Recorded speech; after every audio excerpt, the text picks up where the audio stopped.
Coming up, Oversight Committee members Florida Congressman Byron Donalds and Georgia Congresswoman Marjorie Taylor Greene on the evidence of bribery they say they've seen against President Biden. Will an impeachment inquiry be on the table when Congress returns in September? Sources tell me that they believe when House Speaker Kevin McCarthy and congressional members return from recess in September, an impeachment inquiry into President Biden is likely.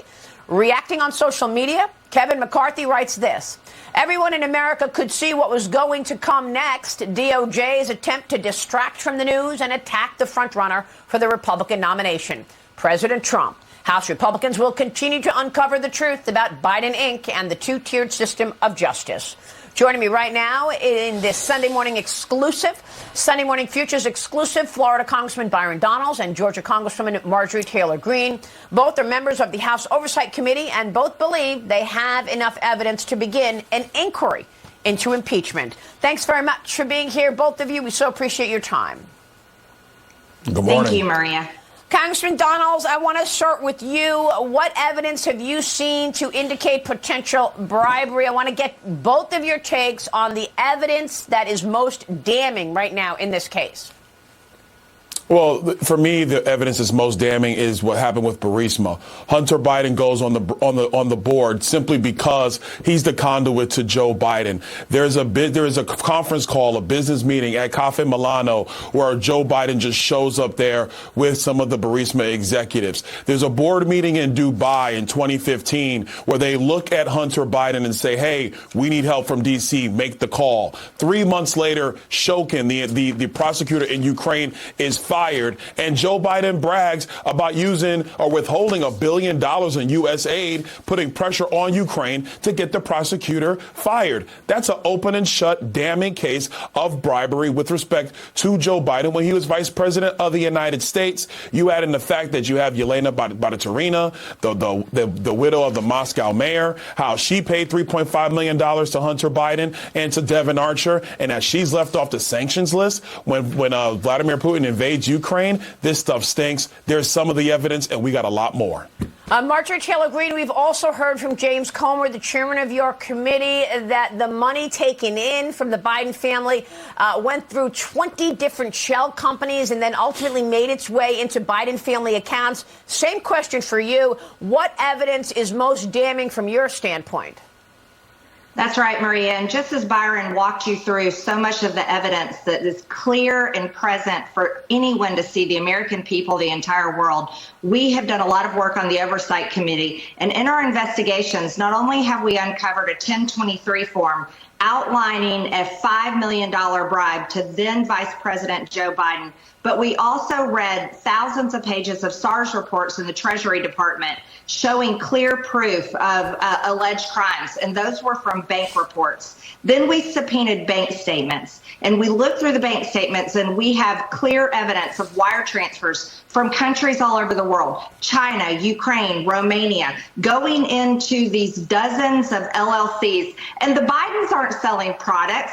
The Bidens aren't selling a service. You can't buy the Biden brand off the store on a shelf. But you know what? Powerful people and businesses all over the world were buying the Biden brand right through Hunter Biden. And Devin Archer confirmed that for us just this past week in his transcribed interview, saying that Joe Biden was on the phone more than 20 times with these business partners and that Joe Biden himself is the brand. And Maria, now we have a letter all the way back in 2011 from Joe Biden himself directly to Devin Archer, saying that he was sorry he didn't get to meet with him. He was with the president of China, and that he's happy that Hunter and Devin are working together. This is proof that Joe Biden has lied repeatedly to the American people, that not only has he always known about his son Hunter's business dealings, but he's been very involved to the level that he has been in conversations with his business partners many, many times. Yeah, I saw the letter. Do we have a picture of that letter? It is on vice presidential stationery. The letterhead says the vice president of the United States, a letter from Joe Biden to Devin Archer. I guess, the amount of money is in question. Nancy Mace, who's also on your committee, the congresswoman told me the other day that she thinks the Biden family has taken in upwards of $50 million. What evidence have you seen in terms of the amount of money this family has taken in from foreigners? What do you think about that, Byron? Well, we already know that in the Oversight Committee a few weeks ago, you have the IRS whistleblowers who testified in open hearing that when through their investigation, they tracked down $17.3 million. You take a look at what the Oversight Committee, I think right now we're somewhere upwards of $30 million, if not more. What's happening here is you have so many members and so many different groups have been investigating this. But one thing's very clear, Maria, whether it was the independent IRS investigation or the Oversight Committee, in open hearing, Chairman Comer said that we were already up to $23.5 million and going higher, because the more you dig into this web of corruption surrounding Joe Biden, you're finding more countries and you're finding more foreign companies that were front groups for oligarchs across the globe. Well, this leads me to the question of an inquiry into impeachment. Congressman Donalds, where are you on that? Do you believe this is going to be a priority when you all come back in September? I 100% believe it's a priority. This must occur. Listen, the Democrats wish they had this kind of information on Donald Trump. Congress never had this kind of information on Richard Nixon. If you can't begin an impeachment inquiry with this much damning evidence and financial track records and detail, then I don't know what Congress is doing. I believe we're going to start that inquiry when we get back. Marjorie Taylor Greene, same question for you. Do you feel you have enough votes in the membership to actually impeach Joe Biden? I don't think we're quite there yet, Maria, just to be honest with you. But I hope that the amount of overwhelming evidence that has come out and continues to pour out will convince those members that are still on the fence. And Maria, to be honest with you, I'm so thankful you're covering this issue, because it's been a full blackout from the mainstream media. And these members that still aren't quite there to be able to vote for an inquiry need to hear from their people back home in their districts. And that's why it's so important to let the American people know what's going on. Because here's the deal. When we have proof, overwhelming proof like we do now, that the president of the United States has lied repeatedly to the American people, that is exactly the evidence we need and that has been used in the past to open an impeachment inquiry. And a vote for an inquiry is not a vote for impeachment, but what it does is it allows Congress to have more power behind our subpoenas and move into an investigation revealing more evidence to see if articles of impeachment need to be considered. And I fully believe that that is exactly what Congress should start doing when we come back in September. Okay, so you'll get value out of an inquiry because it gives you more power to investigate. Yes, that's right. That's correct, yes. Yeah, Byron Donalds, same question for you, but I also want to get your take, Congressman, on the timing of all of this, because we have this graphic here, and it's awfully coincidental. Every time we see a scandal around the Biden family, we get an indictment or an attack on Donald Trump. March 16th, Comer reveals the Biden family payments. April 4th, Trump New York criminal indictment. June 8th, the GOP views Biden bribery 1023 form when we see a shakedown of Hunter Biden to a Chinese partner. June 9th, Trump classified indictment. July 26th, Hunter has a plea deal that falls apart because his lawyers tried to sneak in there immunity for everything.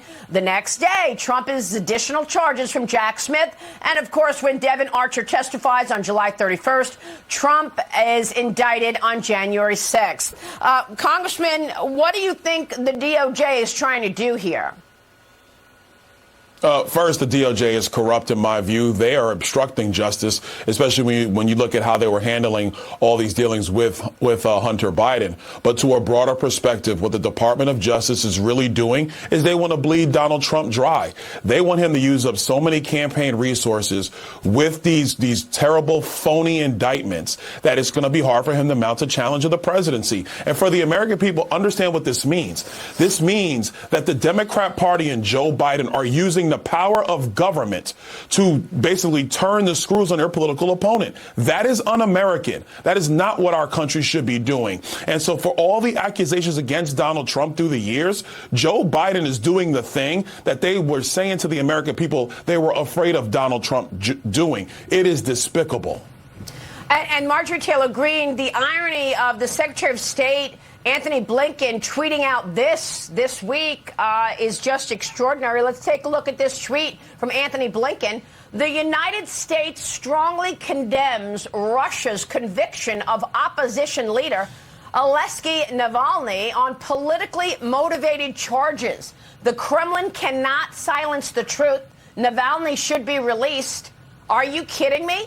Congresswoman, your reaction. Yeah, the amount of hypocrisy is too much to take, Maria. And I'll follow up with Byron just now. The Department of Justice is now running the 2024 presidential campaign because Bidenomics is failing America. People can hardly afford gas. They can hardly afford groceries. And many seniors on a fixed income are choosing between paying rent and being able to buy their medications. People are drowning in inflation, and America is failing under Bidenomics. They have no policies to run on. The only thing they can run on is to continue smearing President Trump's name. And I just want to follow up and say, Maria, the more times they indict President Trump, the more people realize that the Biden administration is a communist regime. And for the first time, Americans are actually seeing what communism really looks like. And we have to stand up to this. This is why Republicans in the House, when we come back in September, we have to vote for an impeachment inquiry because it's the right thing to do. Whether Joe Biden took $5 to his name for corrupt business deals or whether he took $40 million, it does not matter. It's up to Republicans to do the right thing and not allow the Department of Justice to win the 2024 presidential election for Joe Biden. It's all extraordinary, and we will certainly be watching both of your work. Thank you so much for being here, Byron Donalds and Marjorie Taylor Greene. Congressman, Congresswoman, thank you. Thank you. Members of the Oversight Committee.